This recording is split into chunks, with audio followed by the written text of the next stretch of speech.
Welcome everyone to tonight's DEI meeting. Happy spring, first of all, to start off with. And let's start with the pledge. I pledge allegiance to the flag of the United States of America and to the republic for which it stands, one nation, under God, indivisible, with liberty and justice for all. All right, so let's begin. The minutes from last meeting have been sent out to the members of the committee. Please take a moment to review them if you haven't done so yet. We'll take a few minutes to do so.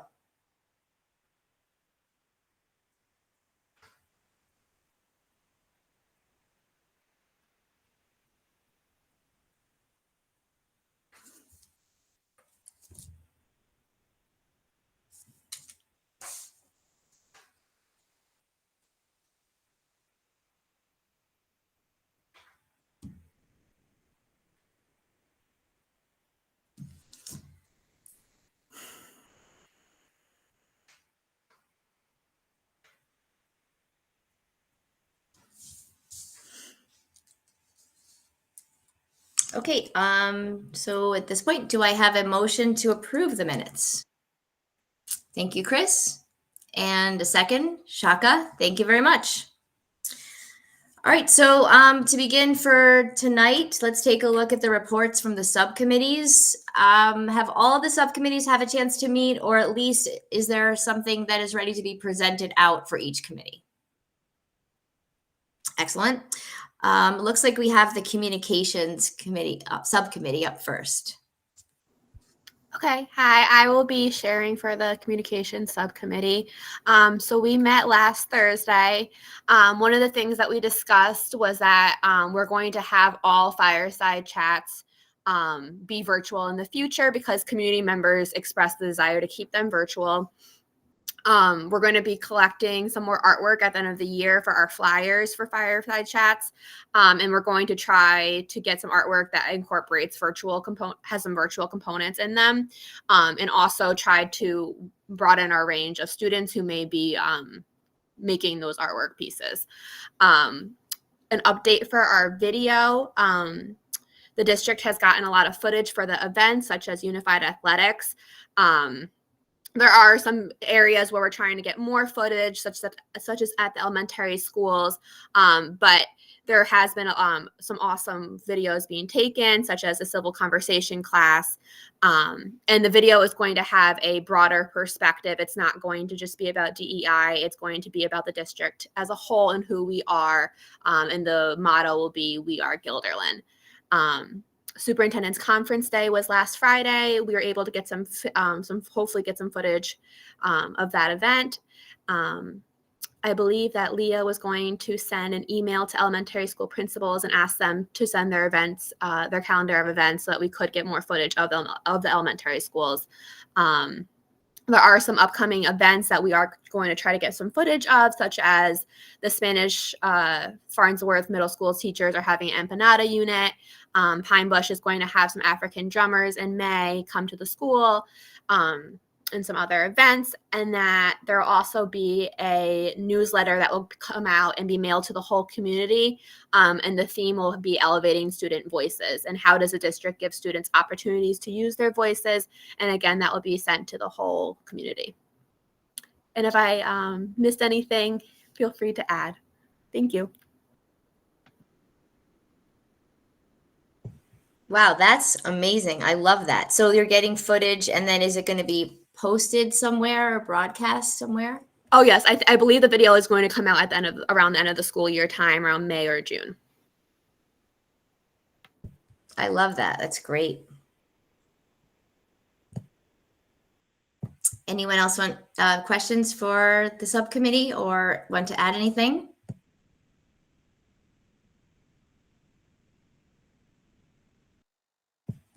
All right, well, thank you. That's great work. Okay, next we have community engagement. Hi, that's me. So we actually met 2 Thursdays ago, but there was only 2 of us. So it was a very short meeting. There were some other things that were happening. And during that meeting, like Emma said, we found out that the parents and community members really preferred a virtual fireside chat, and so we decided during that meeting that that's what we would offer for the fireside chats moving forward. And when we did that, actually, Derek and I were able to go to the noontime one, and there were a handful of parents that were there. It was really great to have the opportunity to chat with them. And then the one later on at night, we had one parent, but still some fruitful conversation. So next meeting, we're going to be, hopefully there's more people and we can talk a little bit about more ways to get engagement in the community, other things aside from the fireside chat. So we're going to do some brainstorming for our next session. So, thanks.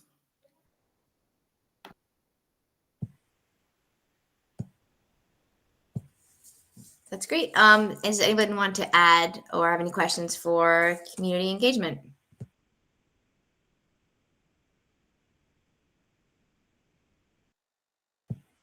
Okay, so up next is research, which I'll be taking that. So we met March 13th, and a few different items that we went through. So the one thing to kind of say that we'll be discussing again in the committee tonight, so I don't want to, if I, touch the surface of it, please, we're going to be diving deeper, is my understanding. But we talked about the creating or putting out the climate culture survey for parents. And we're hoping to get that out in April.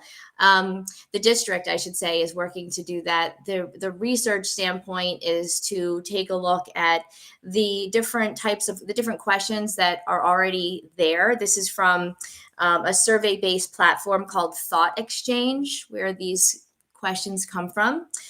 There's many questions that it has generated, and we're in the process of whittling them down.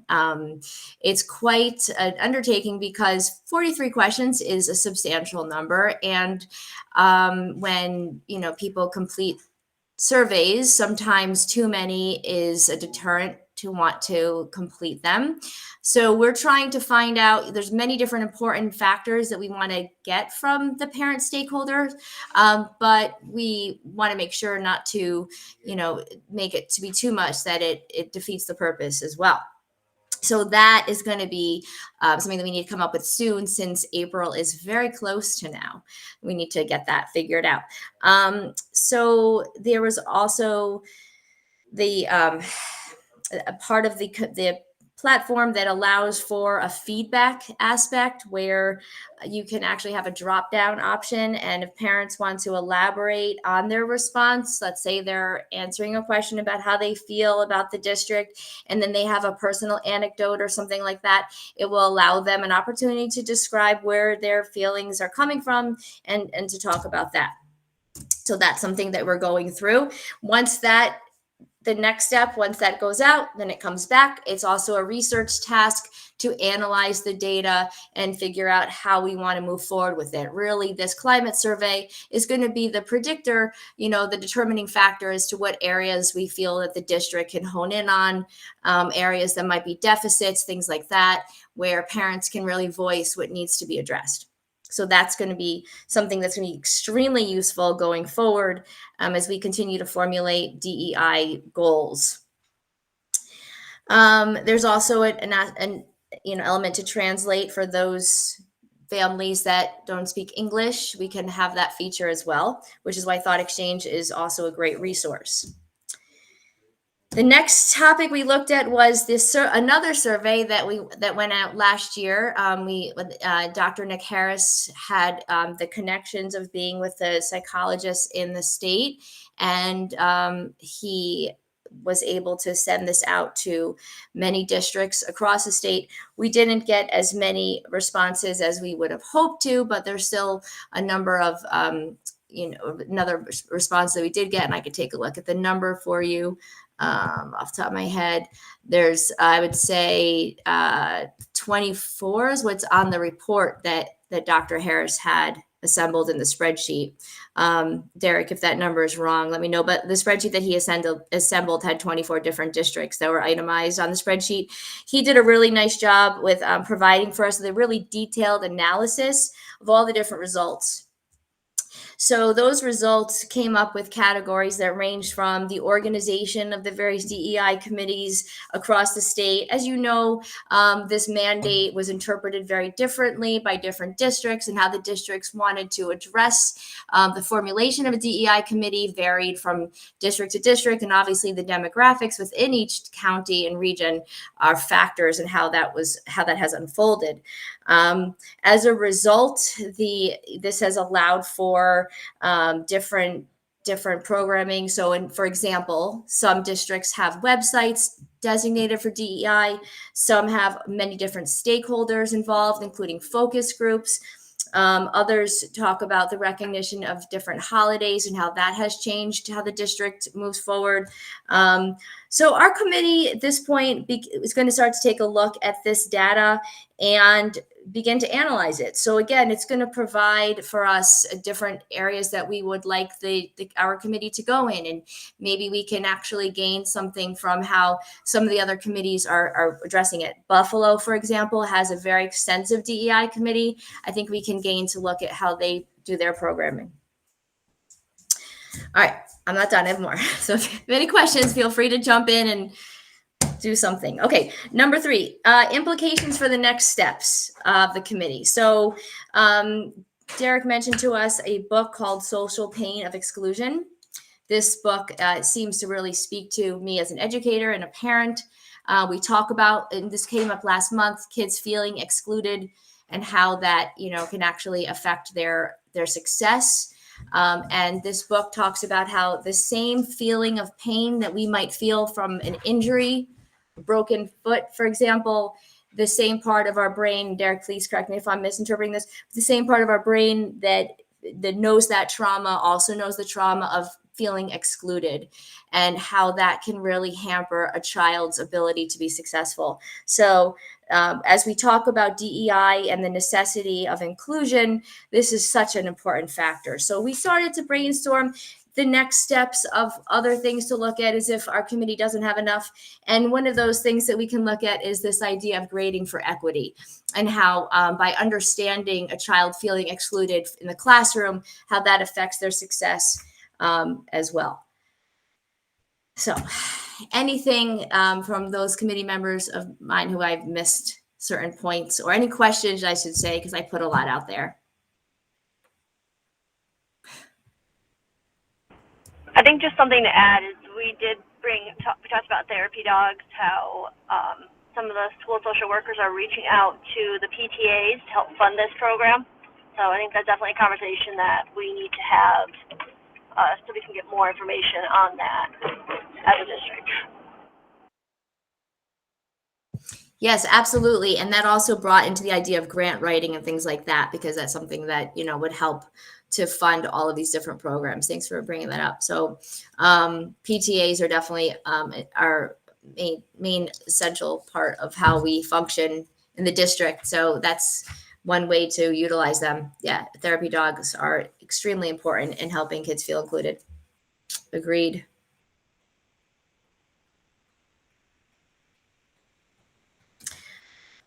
So did you want to talk more about the climate survey before we move into DEI in action, or did you want to go right to DEI? We can do DEI in action unless there's something you wanted to add about the climate survey before we move forward. Dr. Wiles, is that? Did the Student Voices Subcommittee report? Sorry, no, we can do that one first. Sorry about that. So Okay. student voice, we can go first, and then we'll do the climate survey. I can share for Student Voice. We didn't have a chance to meet so far, but we will be meeting next week on Thursday. But in the meantime, we did meet for planning the anti-hate rally, and I have some updates on that. So first, the theme is going to be diversity is our strength. We decided to do a more broader theme, that way more people can relate to it. And the anti-hate rally is going to be on May 23rd. Unity Week is going to be from May 20th to the 23rd. We were thinking of doing Hands Across Gilderland Day, Heritage Day / Flag Day, Warrior Cause Day, and end it with Unity Day. And that's the day we're going to have the anti-hate rally. And then we were thinking about adding a musical component this year where either the string quintet can perform or band students can perform. We're thinking we could either like designate time for this performance, or it could happen sort of in the beginning when people are getting set up. And then we were thinking about having an art component also. And we were debating about like how this should work because it could be really windy and we don't want to destroy the art. So we were wondering if we could do it like maybe in the lobby area inside and have sort of like an art gallery there. And then we were going to like for the privilege walk, we were going to go back to what like we did in the first year where people like would stand in a circle and then they would hold this ribbon and then someone would like say something, and if they were able to, if that applied to them, then they would drop the ribbon and it would sort of show like, it sort of shows us like how we're united in like our differences and stuff like that. And then for the chalk activity this year, we're doing something a little different. We were going to have this like one mural where everyone would sort of work on it together along with the individual art pieces. That way, this could be something that like, you know, we could take a picture of and post it on like our district social media account to show how we're like united and stuff like that. And then lastly, we reached out to activist clubs, and one new club that we reached out to was Best Buddies, and I believe they're bringing in people from I think they're bringing in people from somewhere. I can't really remember. Oh yeah, Albany County office. That's where they're bringing in people from. Yeah, but that would be it for the updates for the anti-hate rally. Those are great. So those are all parts of the rally, those different components. What color do you want to choose for the other one? Give me 1 second. Okay. Sorry. So are those different activities? Is that all part of the anti-hate rally, or those different events? Those are all part of the anti-hate rally. There's a couple more activities that we're going to do. We just haven't planned that yet. Oh, that's great. And I like the idea of the art being inside. I know that it might make it a little bit more steps for that, but I agree. I don't want to see anything unless there's a way to protect it. I don't know if there's another way to do that, but that's a good point. So a lot of great things. Is there any questions or thoughts? Student voice. Okay, thank you. So just say, should we talk more about the climate survey going out before we move into DEI in action? Sure, I can kick it off. You did a great job, and it sounds like the research committee is doing a lot of really good work. Just to take a step back, you know, we have our 7 equity action teams who are working on a variety of things in the 7 buildings. And a number of the teams were thinking about designing a survey to gather data from various stakeholder groups. And rather than having 7 teams try to come up with their own survey, we decided to do a district-wide approach. So Derek and I we're doing some homework to see what kinds of tools are out there. And we actually ended up circling back around with a tool that we have been using for a number of years now called Thought Exchange. They have expanded their repertoire of gathering information from stakeholder groups and actually have a climate and culture survey component to their work. So we're going to tap into that because they have a bank of questions that are valid and reliable, so we don't have to create our own questions. And then we can use that platform to gather information. And we're actually going to be surveying our parents, our staff, and our students. And who am I forgetting? Parents, staff, students. Anyway, we're doing all stakeholders so that we can get a baseline of how people are feeling about a variety of climate and culture related topics. And that's what we're sorting through right now. It sounds like that's what the research committee is doing.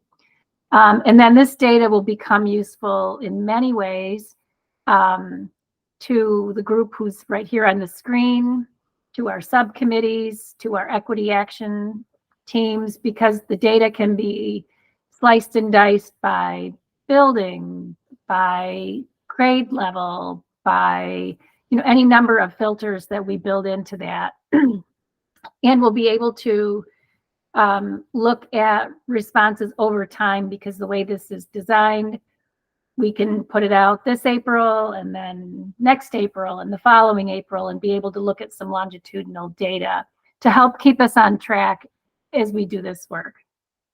Derek, what'd I forget?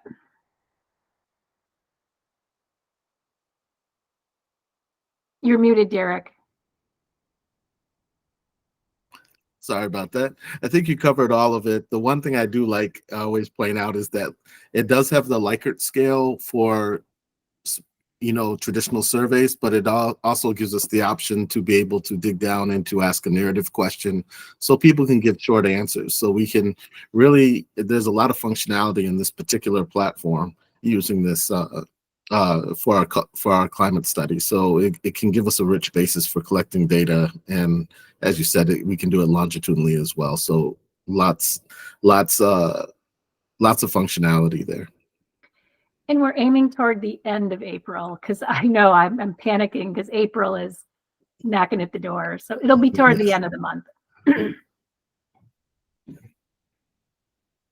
Any questions about that? We're excited to do it. We think it'll give us a great way to keep track of how we're doing, because measuring what you're doing keeps you honest. So, all right, more to come. Yeah, those results are going to be interesting to take a look at. So I'm glad we're doing it. Okay, so the next on the agenda is the DEI in action. Yes. Wow, where to start?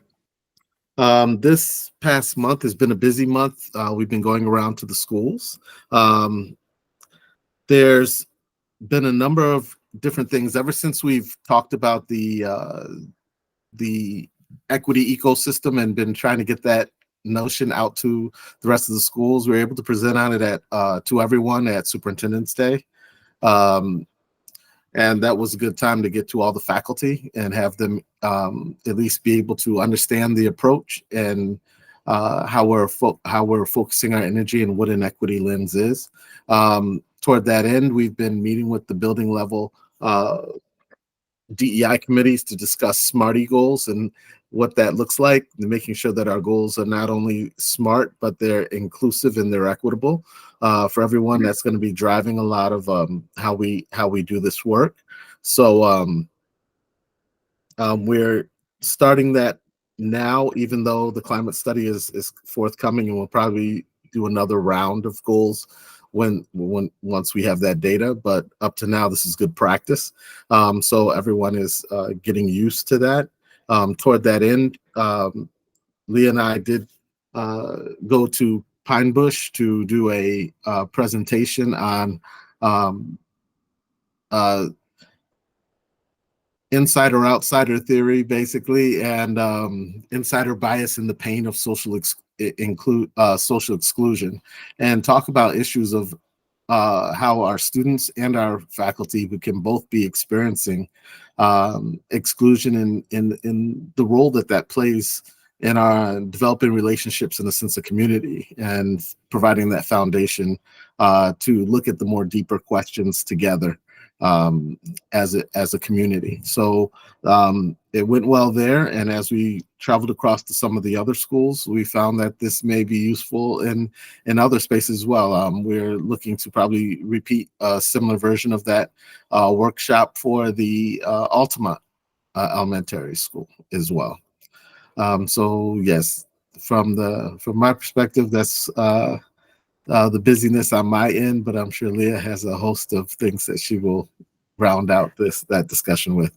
And then I might come back with building updates just to give everybody an idea of what's going on at each of the buildings. Yeah, thanks, Derek. Yeah, it's been really wonderful working with the different buildings this past month. Like Derek said, we've been to Pinesh for their faculty meeting. We went to the West Mears Equity Team meeting, Altamont's Equity Team meeting. And also, I've really enjoyed just attending more student clubs after school at the high school. I was able to briefly join the Feminist Club, BSU, and ASU on March 5th. They had this focus on intersectional feminists throughout history, which was really wonderful as a start of, Women's History Month. I have been able to join ASU meetings. The past one that they did on March 14th was a discussion on the significance of Ramadan. I attended an Alliance Club meeting where students were creating ribbons for the Day of Silence. And let's see what else. Derek and I this morning, we attended the High School Student Forum. Let's see. And with ASU as well, I actually hosted a book launch for Andrea Wang, who has this a new book. It's called Summer at SQUI, and it's about Chinese immersion, enrichment experience, cultural summer camp. And so I share that information with ASU members, invited them if they wanted to, join and see, this author. And Derek and I, we did present at the Superintendent's Conference Day on March 15th, and I got to share some of the work that I've been doing in all of the buildings. And since then have received many different emails from teachers from across the district wanting to collaborate and join forces. So that's really exciting. And I guess the thing that I'm working on right now is, and Mike knows this, but FMS Spanish teachers wanted to do some sort of food unit focusing on empanadas. And so we've already had some donations from Market 32 and also Hannaford for this empanada celebration. We've reached out to some local restaurants. So if anyone has any connections, let us know. We'd love to, we'd love more help with that. So, and I think that's it.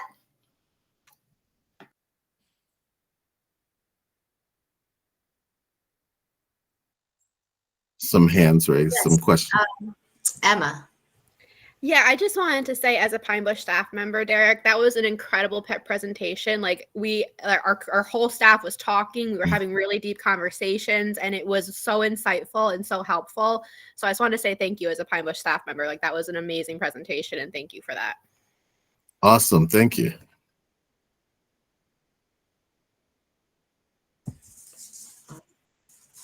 Yes, Blanca.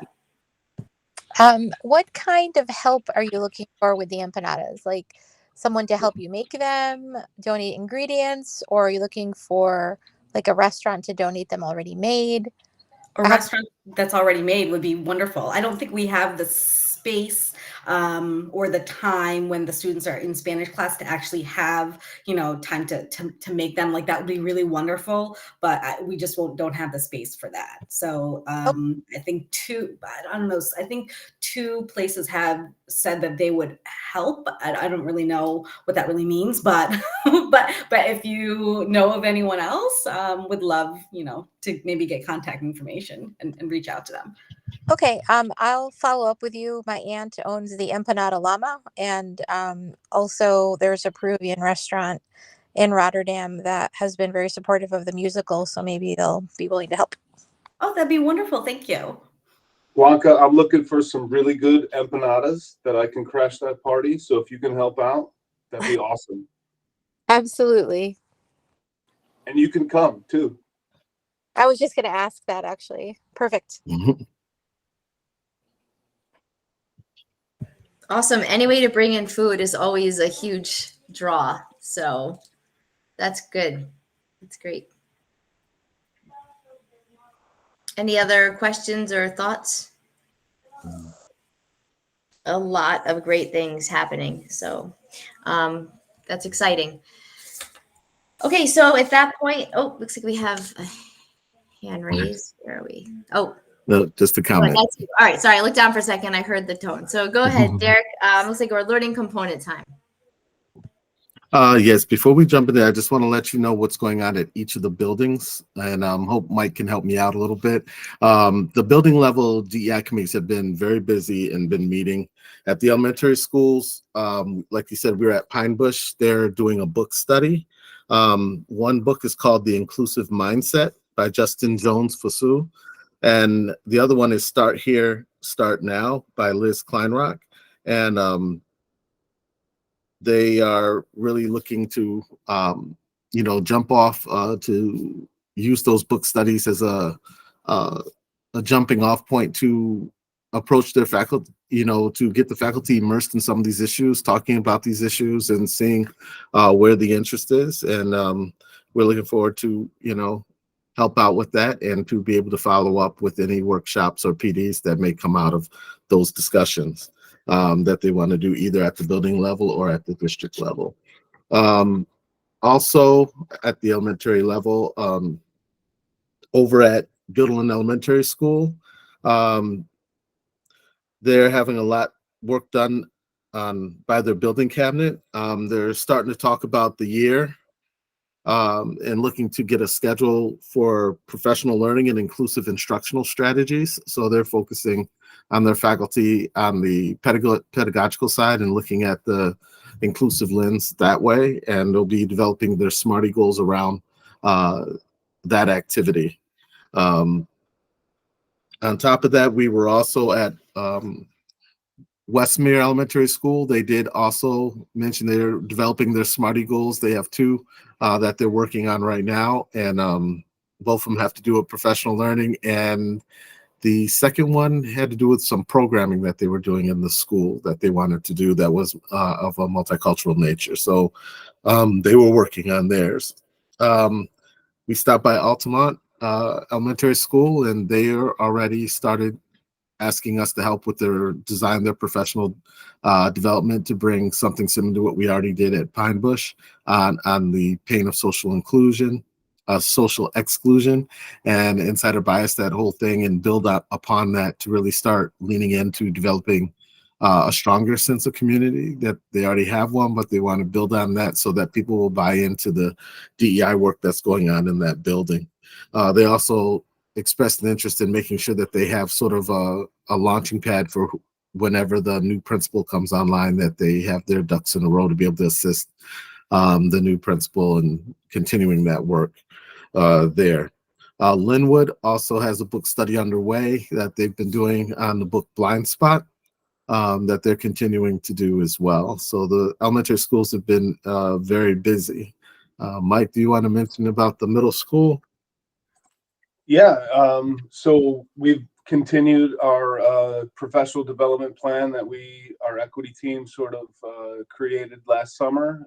This past March faculty meeting, we had one of our equity team members lead our entire faculty in the identity web activity, the little C, big C activity that most of the equity team members participated in last year. It was a great activity, well received. I'd like to thank Lori McCullen for helping facilitate it. She's one of our equity team members. She did a great job. Pretty proud of the work that our 612 teachers did this past Superintendent's Conference Day. We had 3 of our middle school teachers, Emily Minot, Jamie Mullins, and Tara Kilcourse, do their presentation that they actually presented at the National AMLE Conference this past actually last year in DC, I think, but it was DEI in the classroom. So best practices of some of the things that they're doing in the classroom in terms of DEI. We also had some of our ENL teachers present on ENL tips and tricks and how you can differentiate and support our ENL learners best in the inclusive classrooms that we have, 612. So very excited that some of our master teachers were sharing their best practices with everybody else. I know high school is getting ready for the multicultural fair coming up next week on the 28th. So they're pretty excited. And I know some of our social workers and counselors are going to go check it out to see what elements of that we could possibly recreate at the middle school in the future. So good stuff happening, and thank you for the support, Derek and Leah. Oh, and like I said, I can't wait for the Empanada event. Also, along with that, the Allen at the Gilman Elementary, they're bringing a class up to the cultural fair as well. So we're really seeing us stretching across the buildings, which I think are really great in doing that. The high school is also moving. Oh, I see a hand first. Yeah, I just wanted to put in a plug. Linwood Elementary School is also doing International Night on April 12th from 5:30 to 7. So we have that underway. I'm one of the parents that are helping organize the event. So it's underway. Awesome. And at the high school, as was mentioned, they have cultural fair about to take place.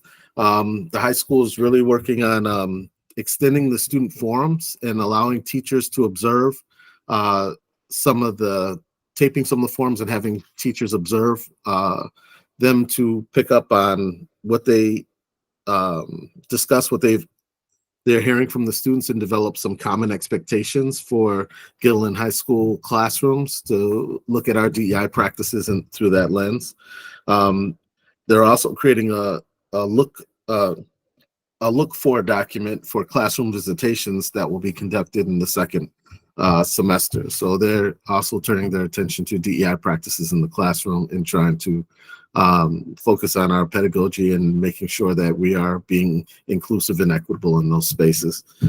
So our buildings are very busy and doing a lot of work. So I want to make sure that that was recognized.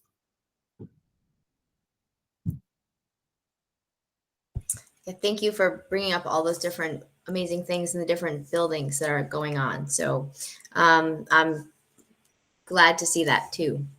Any questions for any of those that are coming up? Looking forward to, I wish I could go next Thursday, but my daughter's involved in it. She's very excited. So I think it does great things. So I'm excited for the student body. That's great that they are really, it seems like they really do lead it, spearhead it. So that's such an important thing. So that I look forward to hearing all of the feedback from that. So with that, I believe we are now heading into the learning component. Yes. Tonight's learning component is still going to wrap our minds around the neurodiversity and disabilities that we've been discussing for the last 2 months. This is another installment. We may have one last one to bring that student perspective in at a later date. But today we wanted to talk about productive struggle in terms of the learning process, and then just look at our observations around that, and then talk about how we as a community, as a Gilliland School District, try to address students who are struggling with their learning across the spectrum of our services that we have here. We have some folks here from Pupil Personnel Services to help us out with that, and we got some people here that can tell us what's going on also in our general education programs, how we help students who are struggling as well. So we'll cover all of that today, but I wanted to start out with a video.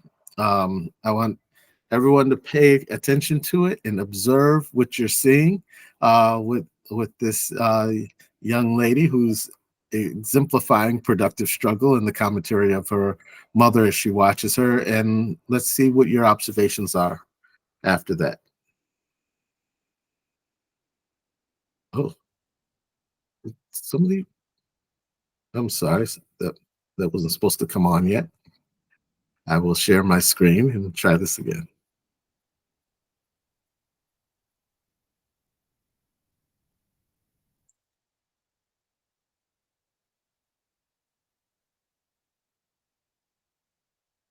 Okay, get rid of that. Okay, here we are. This is by far the most complicated piece of climbing equipment in this particular park.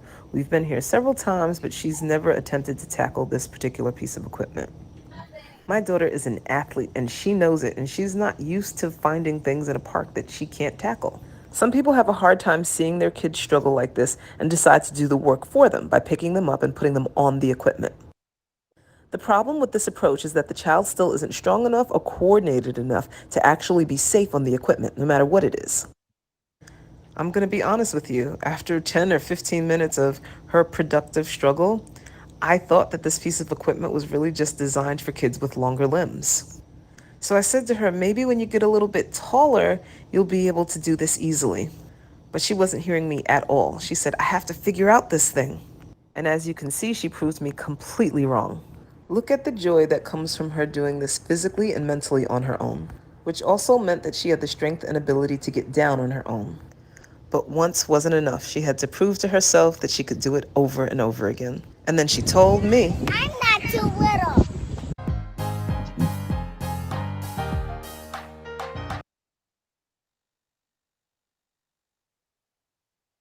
Okay.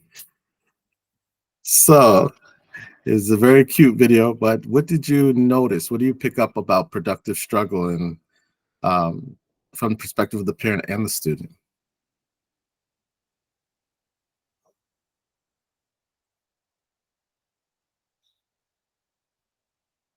Or what impressed you the most about this video?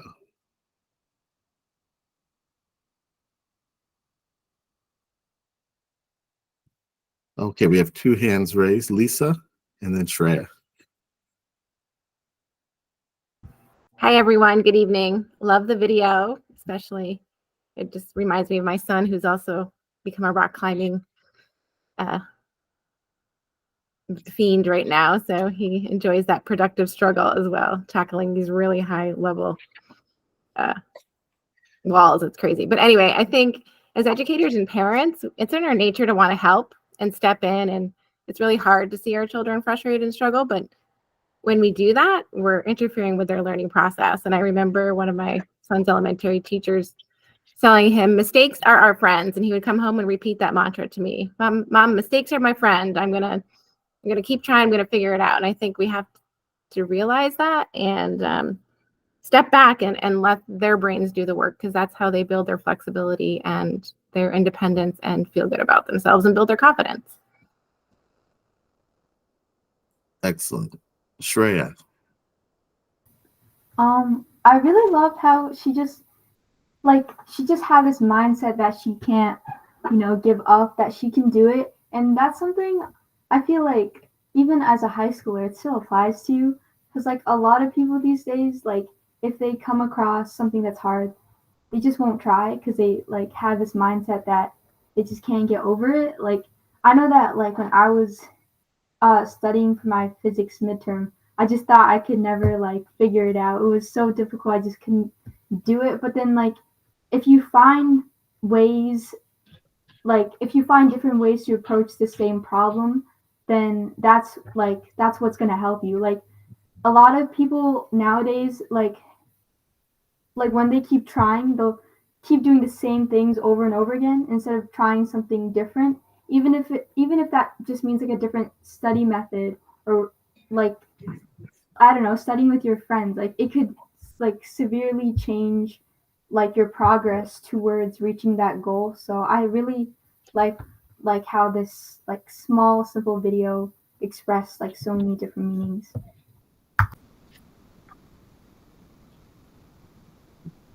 Mike. When I watched most of these videos, it made me link resilience and perseverance with productive struggle, right? Which are skills that we want to teach all of our students inside and outside the classroom. So those were some of the themes that I thought about when I looked at the videos. And I also think that learning happens from making mistakes. So when you make mistakes, if a learner can figure out how not to make it again, or at least to learn from it, I think that's part of the growth process. So when I looked at these videos, that's what resonated with me. Thank you. Chris. Kind of similar, but it got me thinking about growth mindset versus fixed mindset as well. And also that for a lot of the students I work with, they think they're the only one that struggles. And so they link struggle and frustration with stupidity. And I'm dumb because this is not easy for me, when in reality, we really need to encourage kids and adults to recognize that frustration and struggle is learning. And you don't learn if just by repeating what you're already good at. I like the, I'll actually probably use this video with kids because the physical stuff is where they seem to make sense the most, especially if they do sports, to say, you know, the first few times you try a new skill, it's so hard. And then as you get better at it, you feel more confident and more excited. And then you have to move on to the next skill because you're good at that skill. And that the things that are the hardest are the ones that feel the most amazing once you reach mastery. If something was easy to begin with, you wouldn't be all that excited about it. But it's when that little girl gets on top of a really hard piece of equipment that she feels just so amazing. Definitely. Kelly.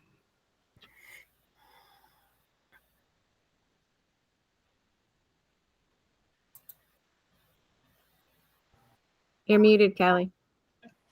I didn't have my hand up. Sorry. No, me. Kelly. Got it. Oh, Kelly got it. Sorry. Yeah, No, it's two okay. Kellys, my fault. I was just going to echo what Chris said, was that the joy this child felt doing this all on her own is not replicable with someone helping you. Doing it on your own builds your own confidence. And sometimes I think as educators, we do step in too quickly to try to reduce that frustration, where if they're able, we gave them that extra little bit of time to figure it out, the huge amount of confidence that child could gain from that would be amazing. That's awesome. Mary. Okay. I guess what I want to say is really a shout out to our community in Guilderland. I've been in a PE class for the past few days at Guilderland Elementary. In a PE class, a lot of kids aren't comfortable and they do get very frustrated with what they're doing, and how their peers are the ones that seem to be really encouraging and different from an adult who might want to jump in and do it for them, or really, show them this is exactly what you have to do. Their peers are encouraging and kind, and you can see the kids, like, they just feel so much better about themselves, and they try so much harder, and it's so much easier when their peers are encouraging them. And it's really nice to see. And again, I think that's kudos to this district with all the work that we've been doing, that our children are at that point. Definitely. Thank you for that observation. And it comes from experience. So that's great. Thank you. Nina.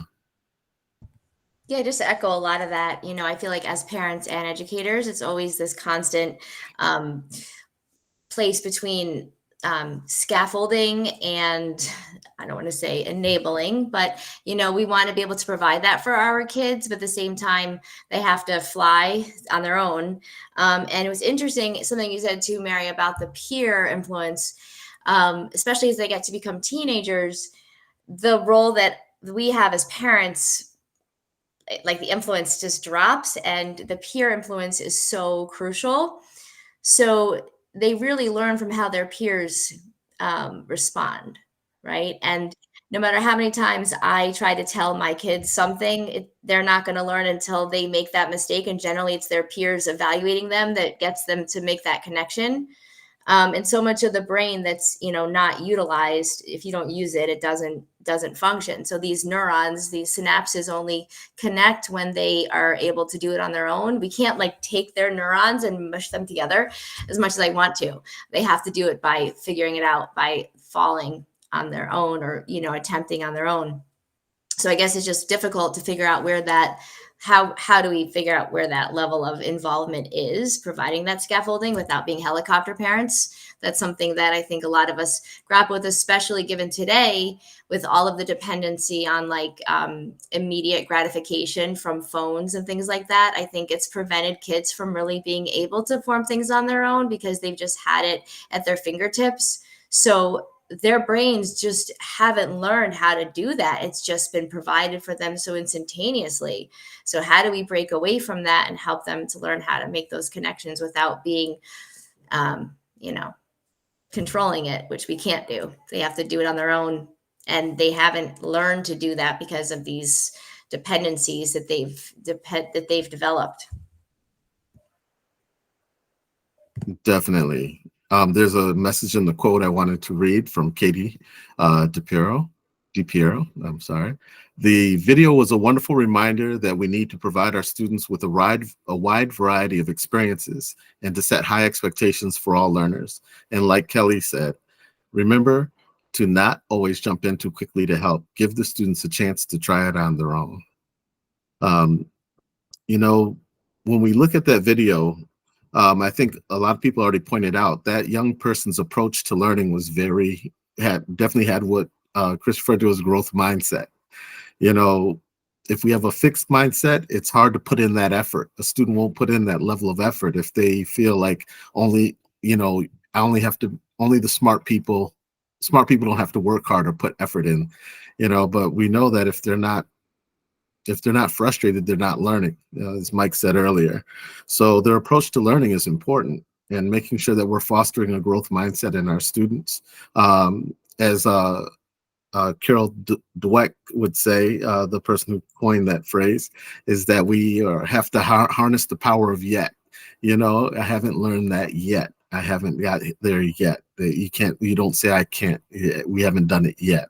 And everybody's yet maybe come at a different place, but we have to give them the space to grow and develop. But that learning process is filled with frustration. And as I think Mike mentioned earlier, mistakes help us fail forward. It literally tells the brain, as you saw in one of the other videos, that, hey, I need to learn something new. I need to grow some dendrites. I need to learn something to get over this hurdle. And it's a great process. And when the student accomplishes something on their own, the joy is inherent in that achievement.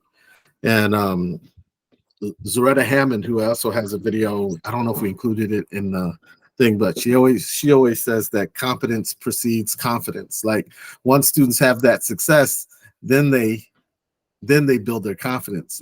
Trying to build their confidence before they've had any success is a very difficult road to run up. It's easy to run down to have a student have that confidence once they've felt that level of competency of mastering something. But then the question becomes, what happens when the students are disengaging in the classroom, when the students are struggling, and the struggle, as Nina related to, when is that line when it starts to become unproductive and the students are struggling, and we may need to provide some level of intervention to prevent that student from falling into a fixed mindset and saying, I can't do this.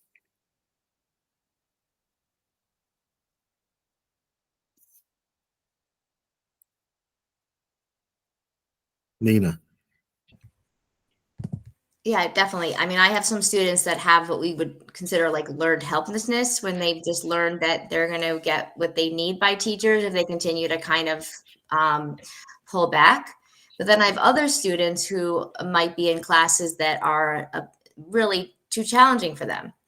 And it breaks my heart because I do see them having perseverance, and I do see them trying, and they struggle and they compare themselves. Like I said, their peer influence is so important, and they see themselves and they're aware of where they are in that classroom. And it's hard to see them not continue to beat themselves up if they're struggling. So when we do provide them for those things, and if we try to get them different services that they might qualify for, but they're not getting them, it becomes challenging from the educator standpoint, because the message we're sending those kids is, you don't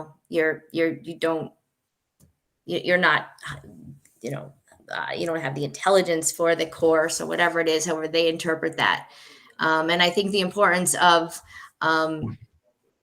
accommodations is literally that. So with a child who can't get up onto the box, you come over and you give them your hand so they can step on it.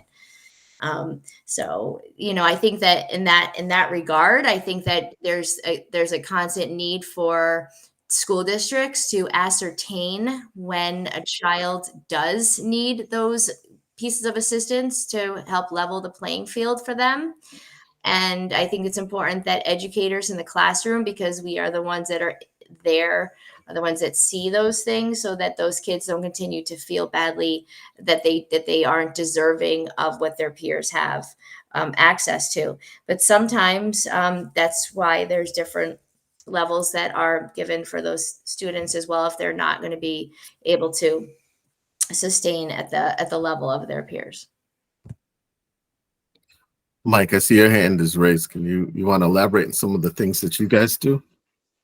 I just, the complexity of the conversation is, how do you increase access? So Nina, to your example about the student who can't step on the box, how do you balance not providing the hand so the student can learn the independent skills themselves, so that they can access stepping on the box without assistance for the rest of their life, right? So I think that's the complexity of the work, and the balancing of, providing accommodations to access something versus helping a student, over helping a student, like you said, learn helplessness, right? Like, so how do you avoid getting in that learn helplessness track? And I think that's the difficulty in our work. How do you increase the independence of students' access without creating an environment of learn helplessness? And I think that's an interesting question to poke at a little bit. And I don't know where that fits with this conversation. Okay, Marie. Well, I was reflecting on that video, and I think there are things that happen in between that struggle and then providing a accommodation. And isn't that where, and maybe Lisa can help me with this, isn't that where we do RTI, response to interventions? So we do a gradual trying of sort of minor interventions and see what the response is. And if we get, we try one thing, it doesn't work. We try another thing, it doesn't work. We try another thing, it doesn't work. At some point, then we get to the point where we say, okay, this piece of equipment is too hard for this child, and it will always be too hard. So how can we give them access to it? Am I on target there, or am I not? No, and I think we're fortunate that we have a variety of interventionists and specialists in all of our buildings to work through those tiers of intervention. I'll use that term, and multi-tiered system of support, which we did talk a little bit about last month. And if it's helpful, I like to be visual. I can show kind of a visual of MTSS, which currently, if this allows me to share my screen. Okay.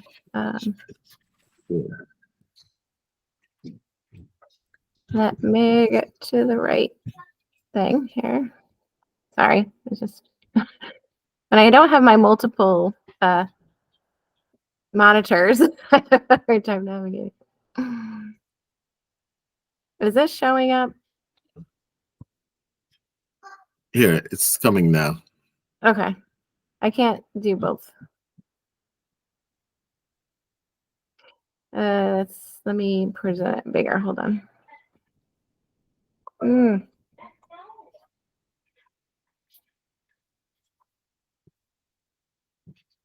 So this is sort of the umbrella, and it really starts with good classroom instruction. That's the bottom, the green, tier 1, all students, your core instructional program, research-based practices, universal designs for learning, differentiation, student choice, creating those access points for students, and recognizing there's a wide range of differences in the classroom, and access points for students will differ based on where the student is, and helping our students celebrate and learn from each other's differences. And that peer influence that Mary talked about is so important. I think we forget that peers can be helpers, first. And I know in some classrooms, I hear teachers like, ask 3 friends before you ask me, really trying to collaborate, have students collaborate with each other. And that good, good research-based core instruction will address the needs of approximately 80% of all your students in the classroom. And then we have students who need a little bit more support, and that's kind of the next level. And we have reading interventionists, we have math interventionists, we have OTs and PTs and speech and counselors and social workers. And even the classroom teacher can do supplemental instruction for targeting specific skill deficits if they're seeing students aren't progressing in the manner that they should be or think they could be at that time. And then, as Marie mentioned, we keep trying, we measure, we monitor progress. Is this working? Is this not working? If it's not working, we'll change it up. Then we may, so that, kind of gets your next 10% of your students. And then the top tiers, students who need more intensive intervention, smaller group size, or frequency of intervention, different type of, trying another type of tool maybe. So that's kind of the level that's available to all of our students in all of our buildings. Every building has a school support team or a school-based support team to work together to design interventions, to monitor progress, and ensure our students are meeting their targeted goals. And we currently have a district-wide MTSS committee looking at the new state guidelines that are coming out and looking at our practices, assessing where we need to maybe change some practices and revise those practices. And our curriculum cabinets are doing a lot of work reviewing our current curriculum, reviewing our assessments, our universal screenings, and planning a path forward. So a lot of good work is being done because this is where really the heart of the work is. We want to intervene. We don't want to wait for students to get to a point where they're struggling. So this is the meat of everything we need to be doing and supporting our students initially. So I probably talked way too long, but. No, I thank you for, sharing that umbrella of interventions, because each of those, some things are trial and error. The assessments might not always pick up or identify what the struggle the student is going through. And it's important to look at that. We wish everything was cut and dry, but a lot of these cases are different, and it's hard to really put your finger on what the struggle is for that student.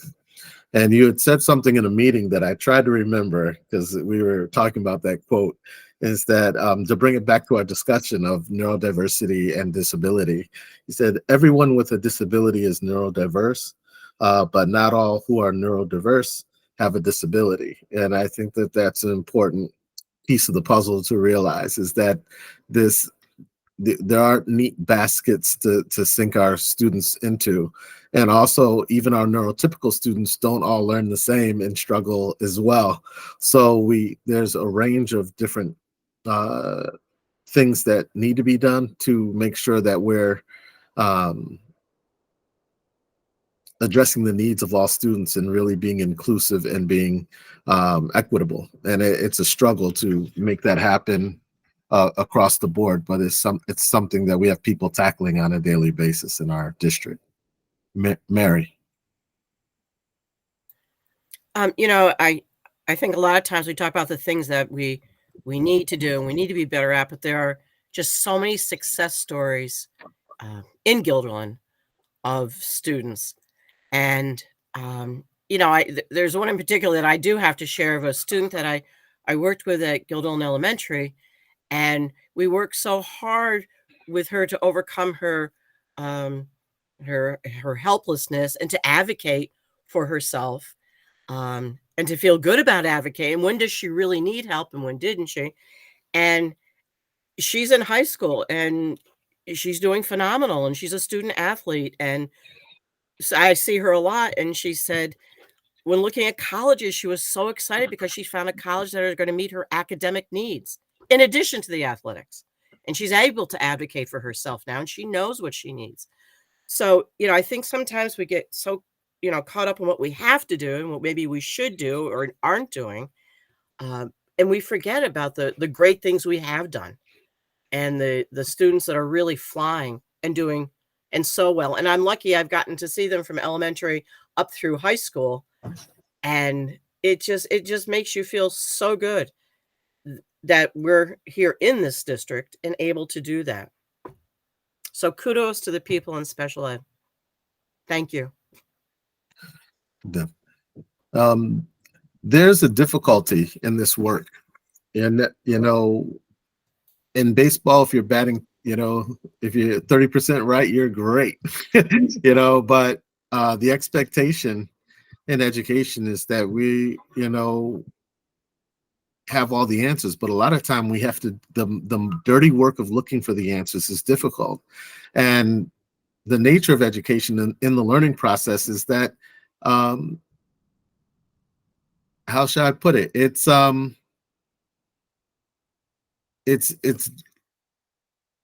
students are not widgets, you know, like students don't learn in a linear fashion. They don't, you know, they regress, they progress, they're full of that, you know. So you may think you're making progress and then there's a setback and you have to work with that. So it is difficult to hit a moving target. So being involved in education is dealing with people who, you know, do their best to provide, you know, we have our lesson plans, we have our ways of structuring and scaffolding learning to help students make progress, but recognizing that not every student is going to come through this. They're going to grow in leaps and bounds. Some may be stuck for a while and all of a sudden make an adjustment and they'll be fine.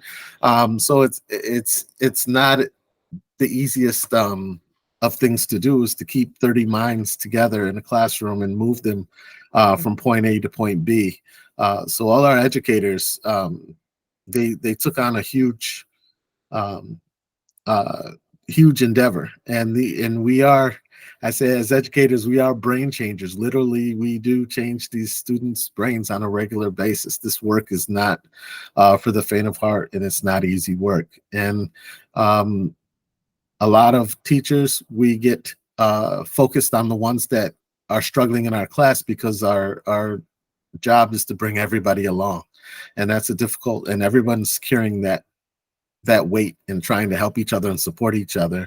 And we're trying to get better at what we do so that we can catch more students and make sure that we're as inclusive and as equitable as we can be to make sure people aren't falling through those cracks. And as Lisa alluded to, we're evolving. We're going from response to intervention to a multi-tiered support system, and things are always evolving, and we're hoping that we're moving in that right direction, and hopefully that we're fixing the holes in the nets as we go along. Nina. Yes, thank you. So I think I agree with a lot of what you said, and I want to start by saying I agree by saying that it's not true that one size fits all, right? And so that one guideline or one parameter that's established is not universal, and each child is a their own personal conglomerate of different factors and their own anomaly, right? And so with that, as educators, we do get to know our students. And unfortunately, there are different things that have come up recently in special ed where educators' words are not necessarily what we say. As a teacher, I've come into contact with this on my own in my classroom, and I've seen it in my colleagues as well, that parameters are established and parameters are seen by many as walls that must be respected. And educators, as much as we scramble to do our job and to get to know the kids, it may not necessarily be heard. And I think it's important that everyone on the committee knows this, and that to truly do special ed, we have to be able to listen to all of the different people involved, and the teachers are the ones that are the boots on the ground, and the teachers are the ones that are doing the best they can to serve children. And yes, we need to be able to help students learn how to do things on their own. But if the right recipe is not concocted, then things will fail and fall. And teachers are valuable assets in determining those outcomes. Definitely. And this, in our DEI committee, one thing that I stress is having an ecosystem approach, which means we're all responsible. Oops, sorry. We're all responsible and we're all accountable. And That's what I love about an ecosystems approach, is that we all look at the problem together and bring our expertise to the table as a community, and as administrators, as teachers, as students and families, and we seek to provide supports. We seek to look from the perspective of those who are doing this work and see what the constraints are from their perspective and how we can better serve our students so that we can get a better part of the picture, because everybody has a different part of this elephant and we're working at it from our perspectives. And it's important to take that step back and look at the whole ecosystem to see how we can improve on different levels to make sure that everyone is supported and a part of being accountable for this work. There are so many changes that we can focus on in our district to support each other in ways to make sure our students don't fall through the cracks. And we're constantly looking at those systems and trying to evolve them. And I think we're asking the right questions, and we know where some of the shortcomings of state regulations are, shortcomings in policy, shortcomings in people's professional development, and we're trying to work together as a unit to see how we can be more cohesive in our approach. And I think we're taking steps in that direction. And part of doing this 3-part series was to bring our DEI community together to make sure that we're aware of neurodiversity and disabilities and how they are part of the DEI umbrella, how those students, their families, teachers, those who are in inclusive classrooms, those who are in special education, those who are in general education, we're all connected. And anything that happens in one area is going to have an impact on the other.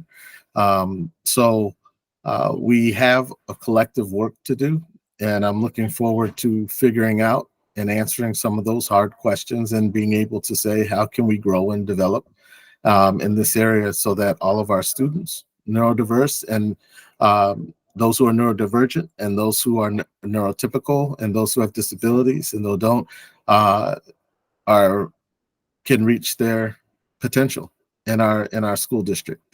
And I'm glad that everyone is committed to that and that we can come together and have these discussions and be able to become aware of the work that's being done and be collaborative moving forward in terms of making sure that our district continues to improve in these areas.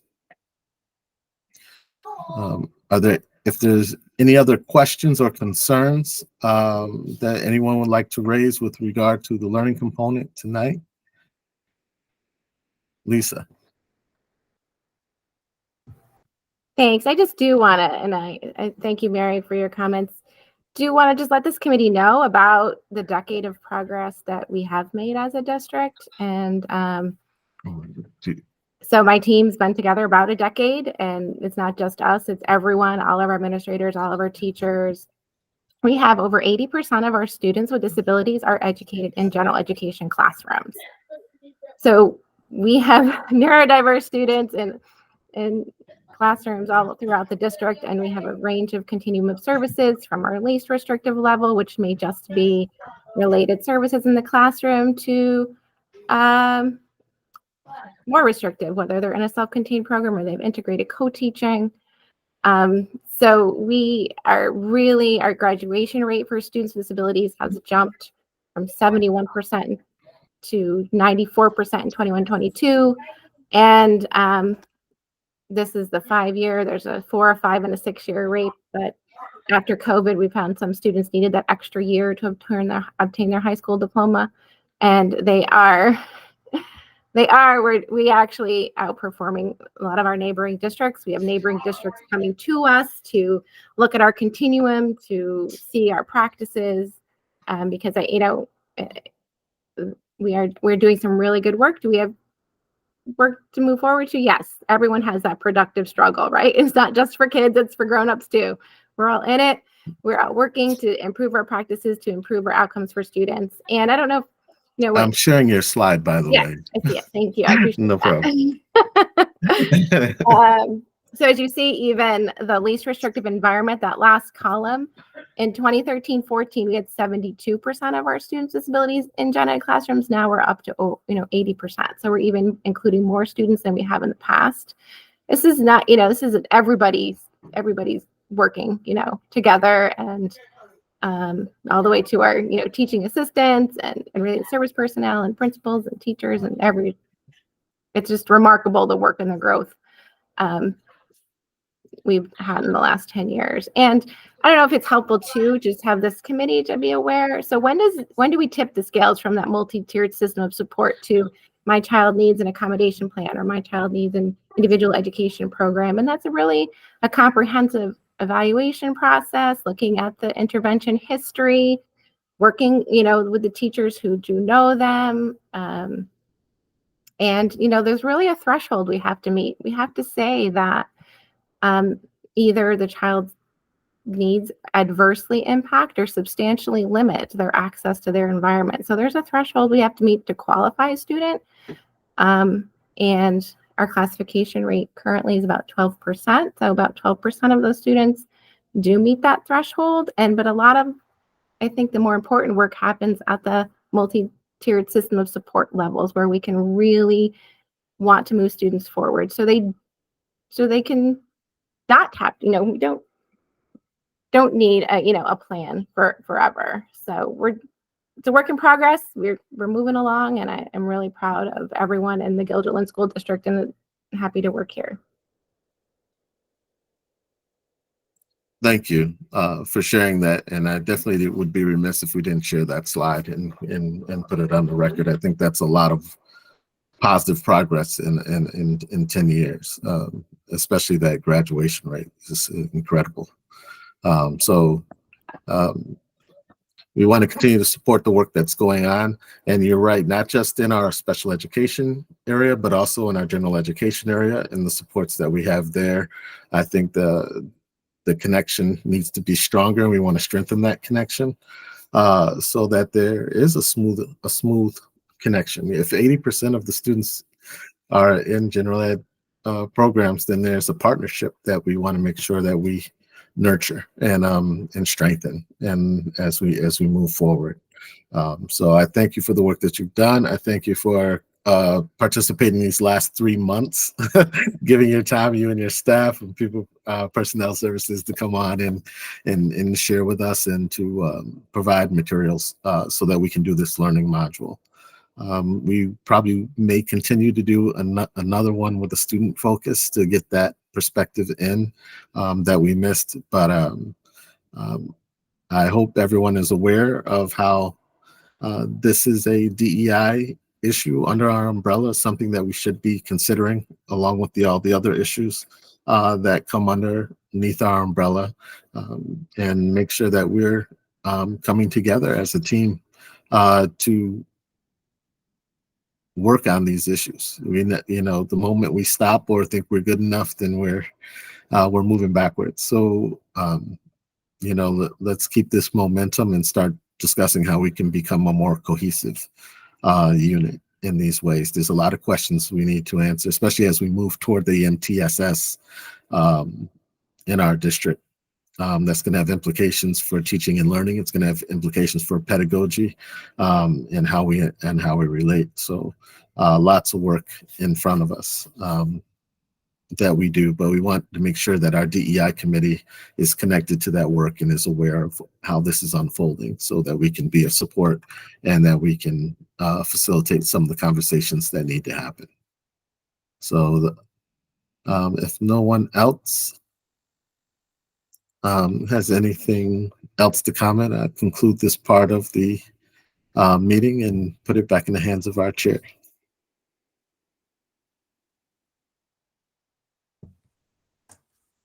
Any other thoughts or questions?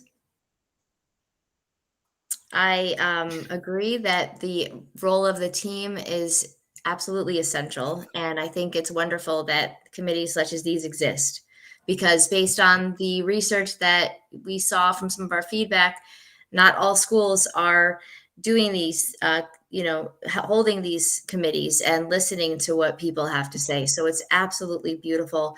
And if you've read the news, not all states now are going to be even offering it. So I think it's important that we acknowledge how significant it is and how, fortunate we are to be here. So I do want to thank the district for facilitating this committee. I think it's essential. I think it's brave. And I think it shows a lot about where people feel is important. So it means a lot to me. And I mean that by my heart. I really do appreciate it. And I understand how fortunate we are to have it. So thank you.